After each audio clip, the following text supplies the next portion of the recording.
আল্লাহ আমার রব, এই রবি আমার সব। দামে দামে তন মনে তারি অনুভব। তোমার দুনিয়াতে আমি যেদিকে তাকাই, অথই নিয়ামতে ডুবে আছি সবাই। পাক পাখালির গানে শুনি তসবি কালো রব, তসবি কালো রব। আল্লাহ আমার রব, এই রবি আমার সব। আসসালামু আলাইকুম প্রিয় দর্শক, আপনারা যারা দেশে আছেন প্রবাসে, সবাইকে অনেক অনেক প্রীতি ও শুভেচ্ছা।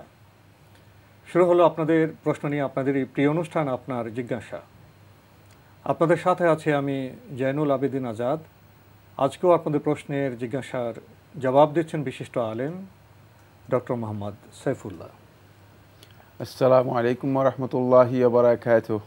প্রিয় দর্শক, চলুন তাহলে জিজ্ঞাসার জগতে। শুরুতে একটি চিঠি, এটি পাঠিয়েছেন মোহাম্মদ নুরি এলাহি ভাট, রায়পুর লক্ষ্মীপুর থেকে। আপনি লিখেছেন, আমাদের প্রতিবেশী এমন অনেক ভাই বন্ধু আছেন যারা শহরে বন্দরে পরিবার পরিজন নিয়ে বহাল তবিয়তে আছেন, কিন্তু পিতামাতার কোনো খোঁজ খবর রাখেন না।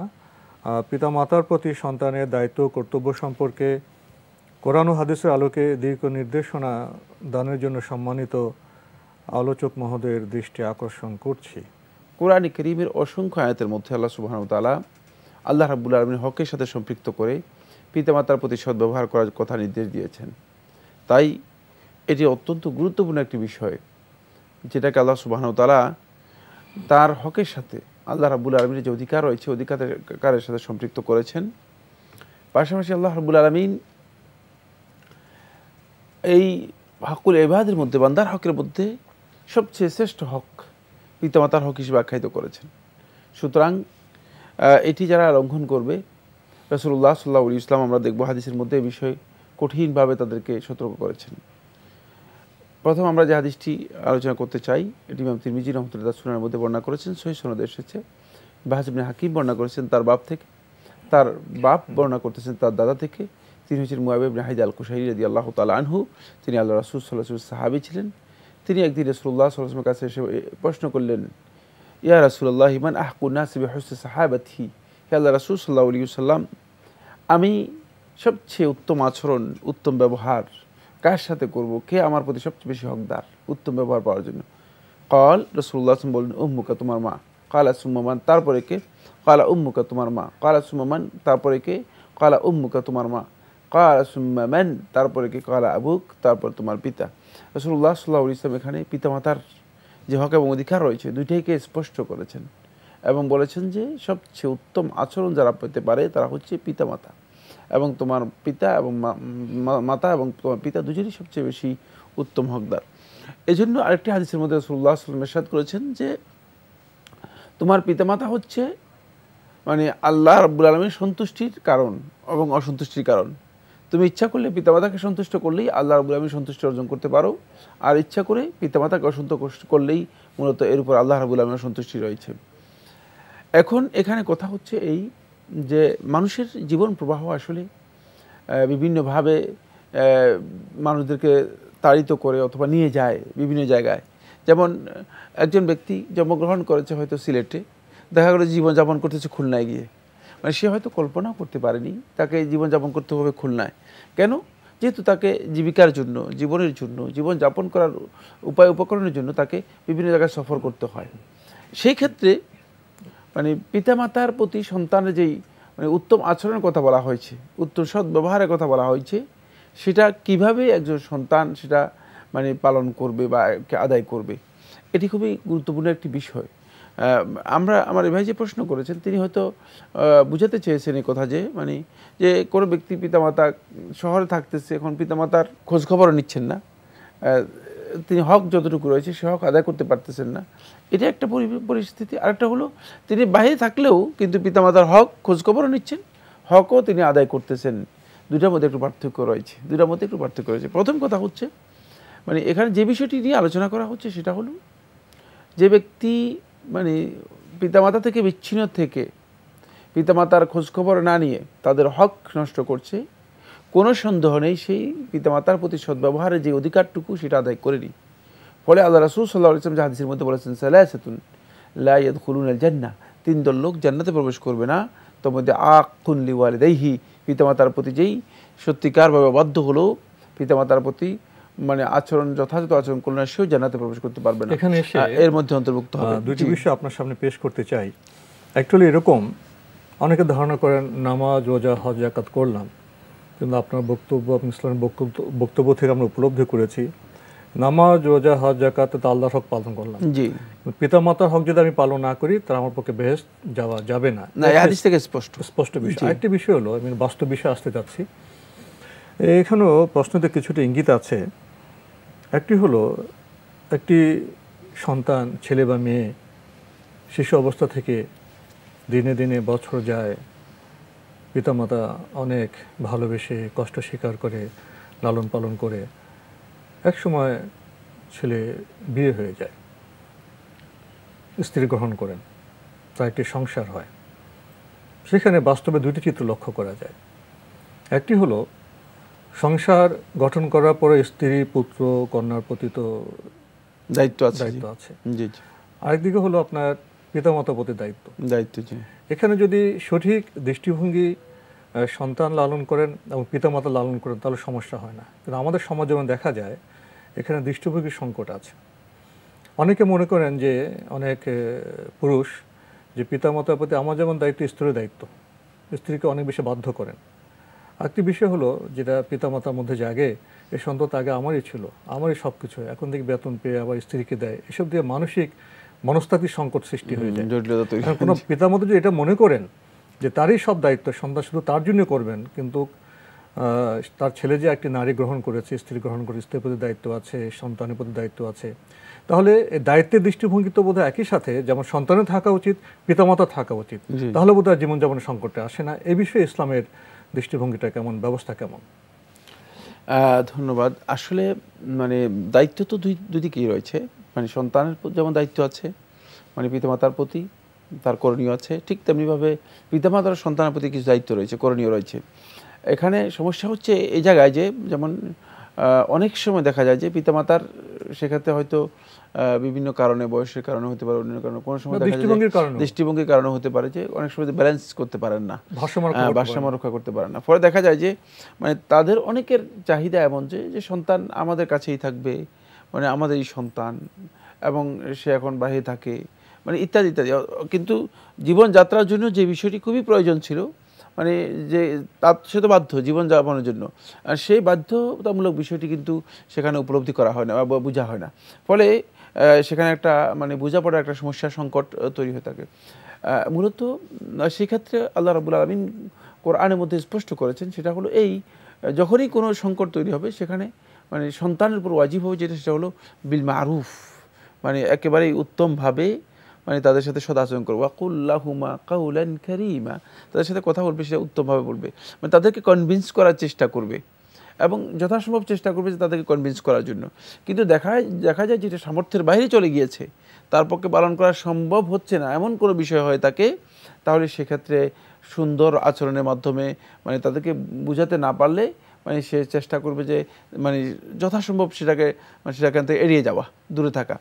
কিন্তু কোনো অবস্থাতেই সন্তানের জন্য ইসলামী শরিয়া অনুযায়ী জায়েজ নেই যে সন্তান পিতামাতার প্রতি দুর্ব্যবহার করবে, অথবা তাদেরকে, যেহেতু ওয়ালা তাকুল্লাহুমা উফ ওয়ালা তানহারহুমা, আল্লাহ রাব্বুল আলামিন নিষেধ করেছেন, যেহেতু তাদেরকে এমন কোনো আচরণ করা যাবে না যে আচরণের কারণে তারা মানে খুব দুঃখ প্রকাশ করতে পারে, কষ্ট পায়, অথবা উফ বলে, আবার এমন আচরণ সবসময় এবং তাদেরকে ধমক দেওয়া যাবে না যে হ্যাঁ আপনারা বুঝেন না আমি বুঝি। যেমন অনেক সন্তানের অবস্থা এমন হয় যে উদ্ধত আচরণ করে, উদ্ধত আচরণ মনে করে যে মানে সেই সব বুঝে আর পিতামাতা বুঝে না, ফলে সেখানে একটা মানে তাদের প্রতি একটা দুর্ব্যবহার করে, এই দুর্ব্যবহার একেবারেই হারাম ইসলামী শরিয়া অনুযায়ী, যে কোনো অবস্থাতে হোক না কেন। আবার আপনার কাছে ফিরে আসছি।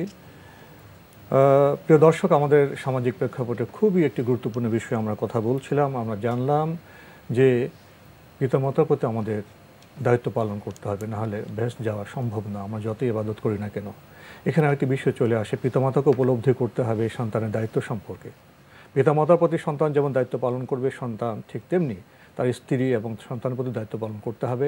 ইসলামে ভারসাম্যপূর্ণ যে দৃষ্টিভঙ্গি, সেটার চর্চা হলে আমাদের সমাজে এসব সংকট দূর হতে পারে। উচ্চাভিলাষ ও বিলাসবহুল জীবন যাপনের মোহ মানব সম্প্রদায়কে সুপথে কিংবা বিপথে ধাবিত করে, এ বিষয়ে আলোকপাত করবেন?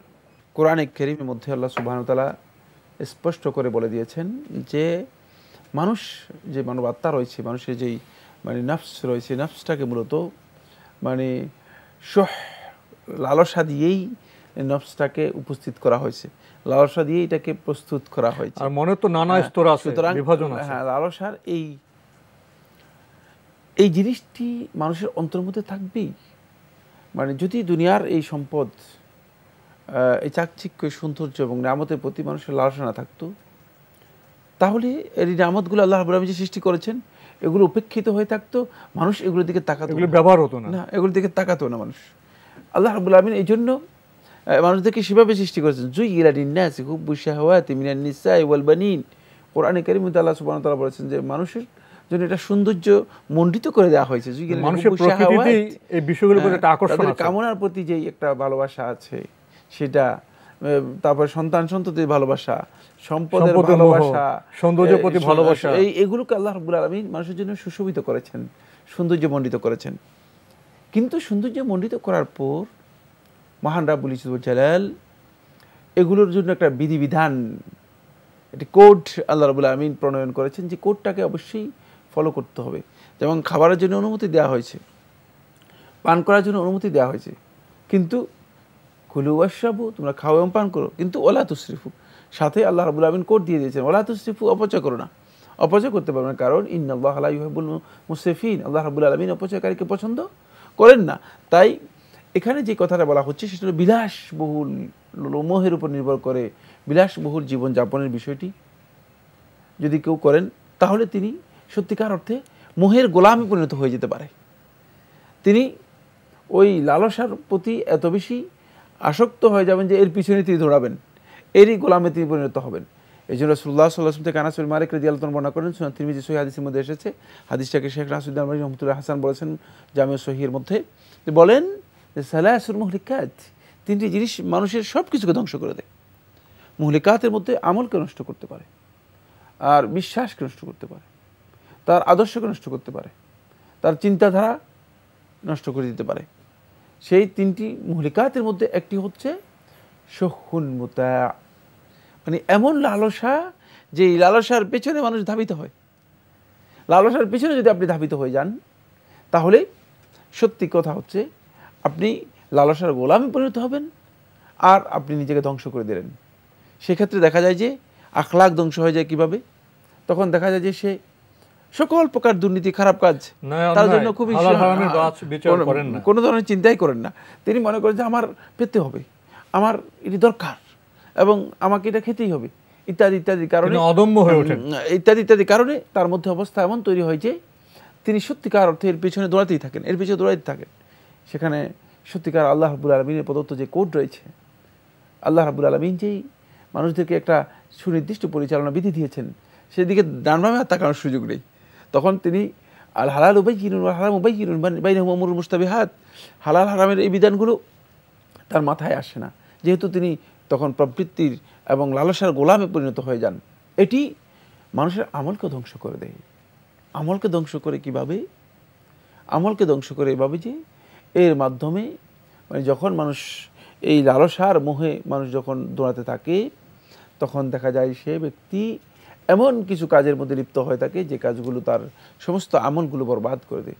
এই জন্য আল্লাহ রাসূল সাল্লাল্লাহু আলাইহি ওয়াসাল্লাম বলেছেন এটি মূলত এই সালাসুল মুহলিকাত, তিনটি অত্যন্ত আমল বিধ্বংসী মানে কাজ, যেগুলোকে রাসূল সাল্লাল্লাহু আলাইহি ওয়াসাল্লাম কঠিনভাবে নিষেধ করেছে। আজকে আমরা দেখি এই যে বিলাসবহুল জীবনের কথা বলা হচ্ছে, চাকচিক্যের সৌন্দর্যের কথা বলা হচ্ছে, এই চাকচিক্য সৌন্দর্যের যে জীবন রয়েছে, এই জীবন যদি আল্লাহ রাব্বুল আলামিনের আনুগত্য থেকে কোনো ব্যক্তিকে দূরে সরিয়ে নিয়ে যায়, তাহলে বুঝতে হবে যে সে মূলত এর মাধ্যমে আল্লাহ আনুগত্য থেকে দূরে সরে গিয়েছে এবং সে ক্ষতিগ্রস্ত, সে দুনিয়া এবং আখিরাতে ক্ষতিগ্রস্ত। কিন্তু এখানে একটি বিষয় অত্যন্ত গুরুত্বপূর্ণ দৃষ্টি আকর্ষণ করতে হবে, সেটা হলো কোনো ব্যক্তি জীবনযাপন যদি মানে সুন্দর জীবনযাপন হয়, সেটি আনন্দময় জীবনযাপন হয়, আর সেখানে যদি আল্লাহ রাব্বুল আলামিনের অধিকার সংরক্ষিত হয়ে থাকে, আল্লাহ রাব্বুল আলামিনের হক হেফাজত করা হয়ে থাকে, তাহলে এটি ইসলামী শরীয়তে মানে সুন্দর জীবনযাপন হারাম নয়। যেমন কেউ যদি একটা বিল্ডিং তৈরি করে, আপনি বিলাসবহুল জীবনযাপন করেছেন, আপনি হারাম কাজ করেছেন, ব্যাপারটি এমন নয়। বরং মানে এই সৌন্দর্য, এই নিয়ামতগুলো, এগুলো আল্লাহ রাব্বুল আলামিনের নিয়ামত, আল্লাহ তাআলা বান্দাদেরকে দিয়েছেন। ফলে এই নিয়ামতগুলো দেওয়ার পরে আল্লাহ তাআলা কি বলছেন? কোরআনে কারীমের সূরা আদ-দুহার মধ্যে শেষ আয়াতের মধ্যে আল্লাহ তাআলা বলতেছেন, ওয়া আম্মা বিনি'মাতি রাব্বিকা ফাহাদ্দিস, যে তুমি তোমার প্রতিপালকের যে নিয়ামতগুলো রয়েছে সেগুলোর কথা তুমি প্রকাশ করো, তুলে ধরো। তো আমাকে এই নিয়ামত আল্লাহ রাব্বুল আলামিন দিয়েছেন। আর এই প্রকাশের একটি আহলে তাফসীরগণ উল্লেখ করেছেন, একটি ধরন হচ্ছে সেটা হলো নিয়ামতগুলো মানুষ ভোগ করবে, সেগুলোকে নিয়ামতগুলো তার কাছে জাহির হবে, প্রকাশিত হবে, যেমন আল্লাহ রাব্বুল আলামিন আমাকে এই নিয়ামত দিয়েছেন। কিন্তু সেই নিয়ামত একটি হচ্ছে ভোগ করা, উপভোগ করা, নিয়ামতের অধিকার আদায় করা, আল্লাহ তাআলার হকগুলো সংরক্ষণ করা, আর একটি হচ্ছে নিয়ামতের চাকচিক্যের মাধ্যমে নিজেকে এগুলোর পিছনে মানে এগুলোর গোলামিতে মানে নিজেকে আবদ্ধ করা। দুটি ভিন্ন জিনিস, এটা আমাদেরকে বুঝতে হবে। তাই আমরা যাতে করে উপলব্ধি করতে পারি আল্লাহ রাব্বুল আলামিন যে নিয়ামতগুলো দিয়েছেন এগুলো আমাদেরকে ভোগ করার জন্য দিয়েছেন, আমাদেরকে এগুলোর গোলামে পরিণত হওয়ার জন্য নয়। আল্লাহ রাব্বুল আলামিনের হককে ভুলে গিয়ে, আল্লাহ রাব্বুল আলামিনের অধিকারকে সংরক্ষণ না করে, বিনষ্ট করে আল্লাহর নিয়ামতের মানে পেছনে নিজেকে লেলিয়ে দিয়ে অথবা পেছনে ধাবিত হয়ে শেষ পর্যন্ত যদি আমরা ওই লালসার গোলামে পরিণত হই, তাহলে আল্লাহ রাব্বুল আলামিনের হকগুলো আমরা সত্যিকারভাবে সংরক্ষণ করতে পারবো না, আল্লাহ রাব্বুল আলামিনকে হেফাজত করতে পারবো না। দর্শক, এবার আমাদের হাতে একটি ইমেল, এটি পাঠিয়েছেন মোহাম্মদ সাদ্দাম হোসেন শুভ, নারায়ণগঞ্জ থেকে। লিখেছেন, বদ জিন হতে আমি কিভাবে মুক্তি পেতে পারি? ধন্যবাদ আপনাকে। আপনি যে প্রশ্ন করেছেন যে মানে দুষ্ট জিন যারা আছে, যারা মানুষের ক্ষতি করার জন্য চেষ্টা করে, তাদের থেকে কীভাবে আপনি নিজেকে মানে মুক্ত রাখতে পারেন। সকাল সন্ধ্যা যে জিকিরগুলো আল্লাহ রাসূল সাল্লাল্লাহু আলাইহি ওয়াসাল্লাম শিক্ষা দিয়েছেন সেগুলো আপনাকে নিয়মিত করতে হবে। প্রথম পয়েন্ট, সকাল সন্ধ্যা জিকিরগুলো আপনি যে সমস্ত মানে দোয়ার যে বইগুলো আছে সেগুলো থেকে নিতে পারেন। দোয়ার অনেকগুলো বই আছে, এমন সেগুলো তার মধ্যে হিসনুল মুসলিম থেকে নিতে পারবেন, সেখানেও উল্লেখ করা আছে। দ্বিতীয় পয়েন্ট হচ্ছে আপনি সূরা বাকারা নিয়মিত তেলাওয়াত করতে পারবেন। তাহলে এই দুষ্ট জিনের যেই মানে প্রভাব আছে, অত ক্ষতি আছে, সে ক্ষতি থেকে আপনি নিজেকে রক্ষা করতে পারবেন সূরা বাকারা নিয়মিত পড়া। তৃতীয় নম্বর হচ্ছে সূরা বাকারা পুরোটা যদি কেউ পড়তে না পারে তাহলে তার জন্য সহজ হচ্ছে তিনি আয়াতুল কুরসি, যেটা 255 নম্বর আয়াত, আয়াতুল কুরসি, এবং সর্বশেষ যে 3টি আয়াত রয়েছে সেই সূরা বাকারার শেষ যে আয়াতগুলো রয়েছে, 2টি আয়াত, সেই 2টি আয়াত, মোট এই আয়াতগুলো তিনি সকাল সন্ধ্যা নিয়মিত তেলাওয়াত করবেন এবং ঘুমের আগে এগুলো তেলাওয়াত করবেন। যদি এভাবে তেলাওয়াত করে থাকেন তাহলে ইনশাআল্লাহ তাআলা নিয়মিত তেলাওয়াত করলে আপনি সূরা ফালাক বা নাস পড়তে পারেন। ওগুলো তো সকাল সন্ধ্যা জিকিরের মধ্যে অবশ্যই আসবে। সকাল সন্ধ্যা জিকিরের মধ্যে আপনি বেশি বেশি করে যেগুলো রয়েছে তার মধ্যে আল মুআওয়াজাত, যেগুলো মুআওয়াজাত বলা হয়ে থাকে, যে সমস্ত সূরাগুলো এর মধ্যে আল্লাহ রাব্বুল আলামিনের আশ্রয় চাওয়া হয়েছে, যেমন সূরাতুল ফালাক, সূরাতুন নাস এবং সূরাতুল ইখলাস ইত্যাদি যে সূরাগুলো আছে, তো এগুলো আপনি মানে নিয়মিত পড়েন, তাহলে ইনশাআল্লাহ তাআলা হয়তো দুষ্ট জিনের যেই প্রভাব আছে সেখান থেকে আপনি নিজেকে মুক্ত রাখতে পারবেন। এক্ষেত্রে সবচেয়ে বড় গুরুত্বপূর্ণ বিষয় হচ্ছে সেটা হলো নিয়মিত এই তেলাওয়াতগুলোর পাশাপাশি আপনি চেষ্টা করবেন ঘুমের আগে উজু করে আপনি শোয়ার জন্য, যাতে করে কোনোভাবেই মানে আপনার উপর দুষ্ট জিনের কোনো প্রভাব বিস্তার করতে না পারে। তো আজকে আমাদের এখানে শেষ করতে হচ্ছে। আপনাকে অনেক ধন্যবাদ। আপনাকে অশেষ ধন্যবাদ। প্রিয় দর্শক, কত বিচিত্র প্রশ্নের আমরা মুখোমুখি হই, নামাজ সম্পর্কে, জিন সম্পর্কে এবং জীবন দর্শন সম্পর্কে, নেয়ামতের ভোগ প্রসঙ্গে। এসব প্রশ্নই প্রমাণ করে ইসলাম একটি পরিপূর্ণ জীবন বিধান, জীবন ব্যবস্থা। জানলে আমরা আলোকিত হব, জীবন সুন্দর হবে, সহজ হবে, সমৃদ্ধ হবে। চিঠি লিখুন, প্রশ্ন পাঠান আমাদের ঠিকানায়। পরিচালক আপনার জিজ্ঞাসা, এনটিভি, বিএসসি ভবন, 7ম তলা, 102 কাজী নজরুল ইসলাম এভিনিউ, কারওয়ান বাজার, ঢাকা 1215। আপনারা ইমেলও করতে পারেন। আমাদের ইমেল অ্যাড্রেস আপনার জিজ্ঞাসা @ntvbd.com। প্রিয় দর্শক, আপনারা আমাদের অনুষ্ঠান এনটিভি অনলাইনেও দেখতে পারবেন। ভিজিট করুন www.ntvbd.com। দর্শক, আপনারা সবাই নিরাপদে থাকুন শান্তিতে। আসসালামু আলাইকুম। আমার রব, এই রবি আমার সব, দামে দামে তন মনে তারি অনুভব। তোমার দুনিয়াতে আমি যেদিকে তাকাই, অথই নিয়ামতে ডুবে আছি সবাই। পাক পাখালির গানে শুনি তসবিহ কলরা।